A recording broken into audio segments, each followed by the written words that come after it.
টি আলামত বা ৬টি নিদর্শন দেখলে বুঝবেন যে আপনার জীবন সঙ্গী কিংবা আপনার জীবন সঙ্গিনী পরকীয়ার মতো গুনাহে আসক্ত বা পরকীয়ার মতো এই জঘন্যতম পাপে সে নিমজ্জিত রয়েছে। এটা বোঝার জন্য আমরা ৬টি বিষয় লক্ষ্য রাখবো। জোরে বলেন, কয়টি বিষয়? ৬টি বিষয়।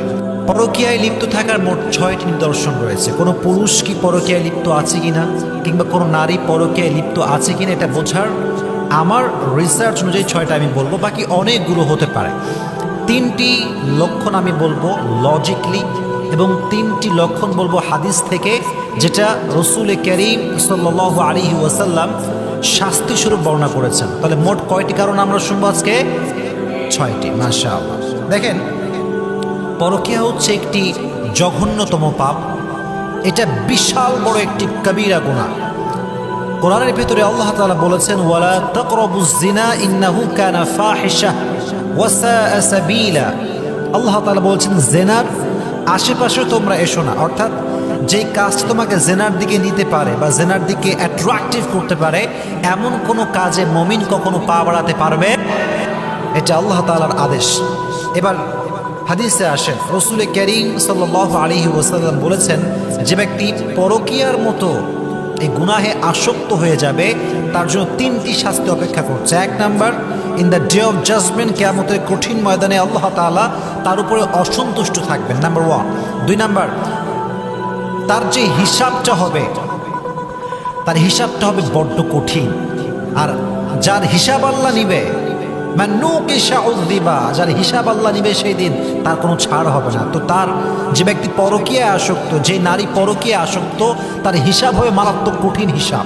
2 নাম্বার শাস্তি। আর 3 নাম্বার শাস্তি হচ্ছে সর্বশেষ রেজাল্টে তাকে জাহান্নামের আগুনে নিক্ষেপ করা হবে। এই জন্য আল্লাহ তাআলা আমাদের সবাইকে পরকীয়ার মতো এই গুনাহ থেকে হেফাজত করুক। সকলে জোরে সরে পড়ে না আমিন। 1 নাম্বার লজিক্যালি রিজন। দেখেন, যে পরকীয়ায় আসক্ত, মনে করেন আপনি বিয়ে করেছেন, আপনার ওয়াইফ আছে। যদি আপনার ওয়াইফ সবসময় আপনার স্ক্যাজুলগুলোকে ফলো করে, যে আপনি বাসায় কখন আসবেন, কখন যাবেন, সবসময় বিরক্ত করে যে তুমি কখন আসবা, হ্যাঁ কটার সময় আসবা, কোন সময় আসবা, এই যে আপনার সময় সম্পর্কে তার এত খেয়াল, হঠাৎ করে যদি এরকম হয় যে অলওয়েজ আপনার আসার সময় সে জিজ্ঞেস করে যে বাসায় কখন আসবা, আমি ওখানে যাচ্ছি সেখানে যাচ্ছি, এই যে প্রথম নিদর্শনটা, আপনার টাইম স্ক্যাজুলকে সে খুব বেশি ফলো করে, এটা পরকীয়ায় আসক্ত হওয়ার একটা নিদর্শন আমরা বলতে পারি। কারণ যখন একজন মেয়ে কিংবা একজন পুরুষ পরকীয়ায় আসক্ত হয়ে যায়, তখন সে তার সঙ্গে যে লাইফ পার্টনার আছে তার টাইম সে খুব মেনটেন করে। কারণ দেখা যাচ্ছে যে সে যদি বাসার বাইরে যায়, সে আরেকজনে মিট করবে, কথার কথা ফর এক্সাম্পল বলছি, অথবা কারোর সাথে কথা বলবে।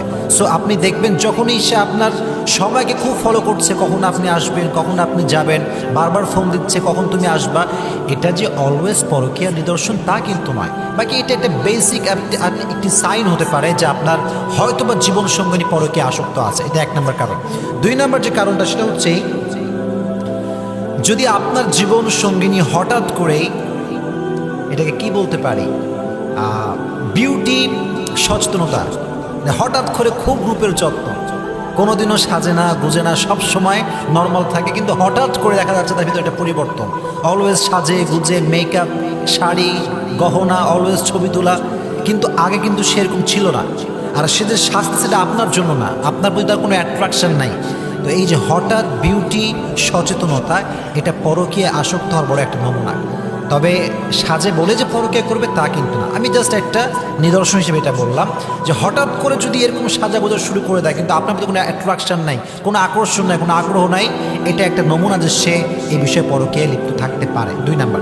3 নাম্বার হচ্ছে, যেটি খুবই মারাত্মক, সেটি হচ্ছে এই যে বর্তমানে ফেসবুক আসার পরে বা মেসেঞ্জার এগুলো আসার পরে বেশিরভাগ নারী, বেশিরভাগ পুরুষ পরকীয়ায় লিপ্ত হয়ে গিয়েছে। সো আপনি যদি দেখেন যে আপনার ওয়াইফ বা আপনার হাজব্যান্ড, মেয়েদেরকে বলছি, সারাক্ষণ আপনার সামনে চ্যাটিং করছে, সারাদিন ফোনে কথা বলছে, এটা কিন্তু বড় একটা নমুনা যে হয়তোবা সে পরকীয়ায় আসক্ত হতে পারে। কারণ কার সঙ্গে কথা বলছে, তার লাইফে আপনার সাথে তো কেউ নাই, সারাদিন কার সঙ্গে চ্যাটিং করেছে, সারাদিন কার সঙ্গে ফোনে আলাপ করেছে। সো এটা হচ্ছে বড় একটা নমুনা যে হয়তোবা সে পরকীয়ার মতো এই বাজে গুনাহে লিপ্ত আছে। আল্লাহ সকলকে এই গুনাহ থেকে হেফাজত করুক, সকলেই আমরা পড়ি আমিন। এটা হচ্ছে লজিক্যাল তিনটা রিজন। এবার আসেন হাদিস থেকে আমরা শুনি। বাইহাকির হাদিস, রসুল করিম সাল্লাল্লাহু আলাইহি ওয়াসাল্লাম বলেছেন, বাইহাকির 564 নম্বর হাদিস, যখন কোনো ব্যক্তি পরকীয়ায় লিপ্ত হয় দুনিয়াতে আল্লাহ তাআলা তাকে শাস্তি হিসেবে তিনটা জিনিস দেয়। জোরে বলেন কয়টা জিনিস? তিনটা বিষয় তার সঙ্গে ঘটে। এক নাম্বার, তার চেহারার যে উজ্জ্বলতা মানে বিউটিনেস, তার যে উজ্জ্বলতা, তার যে সৌন্দর্যতা, এটা হারায় যায়। এটা শুধুমাত্র পরকীয়া না, যে কোনো গুনাহ যখন আপনি করবেন তো এই গুনাহের একটা ব্যাড ইফেক্ট হচ্ছে আপনার চেহারার নূর হারায় যাবে। শুধু পরকীয়া বলে কথা নয়, মাস্টারবেশন হতে পারে, হারাম কোনো রিলেশন হতে পারে, অথবা অন্য কোনো হারাম যে কোনো কাজ হতে পারে। যখনই মানুষ কোনো হারামে লিপ্ত হয়ে যায় তার চেহারার যে নূর, যে উজ্জ্বলতা, যে মানুষের ভালো মানুষের নিদর্শন, এটা হারায় যায়। এটা এক নাম্বার। যদি দেখেন যে নিদর্শন হয়ে যাচ্ছে ভালো মানুষের যে নূর, উজ্জ্বলতা, এটা একটা বড় আলামত যে সে গুনাহে লিপ্ত আছে। এটা এক নাম্বার শাস্তি। দুই নাম্বার শাস্তিটা হচ্ছে খুবই মারাত্মক। সেটি হচ্ছে আমাদের যে রিজিক, যদি কেউ পরকীয়া করে তার রিজিকে বরকত থাকে না, রিজিকের বরকত হারায় যায়। এটা খুব মারাত্মক বড় একটা জিনিস। মানে এত বড় গুনাহ বলার কোনো ভাষা নেই আমার কাছে। রিজিকের বরকত হারায় যায়। সে যত ইনকাম করুক, লাখ লাখ টাকা ইনকাম করতে পারে, কিন্তু যদি পরকীয়া কেউ করে এটার একটা বড় নিদর্শন ঘটে, এটা শাস্তি ঘটে, এটা যে রিজিকে কোনো বরকত থাকে না। দুই নাম্বার। তিন নাম্বার হচ্ছে তার হায়াত বা তার আয়ু কমে যায়। হায়াতে যেটা বরকত থাকে না আমাদের, এই বরকতটা কমে যায়। কেউ যদি পরকীয়া করে তার বরকত কমে যায়, আয়ুটা কমে যায়। এটা হচ্ছে তিনটি শাস্তি এবং তিনটি লক্ষণ আপনি বলতে পারেন।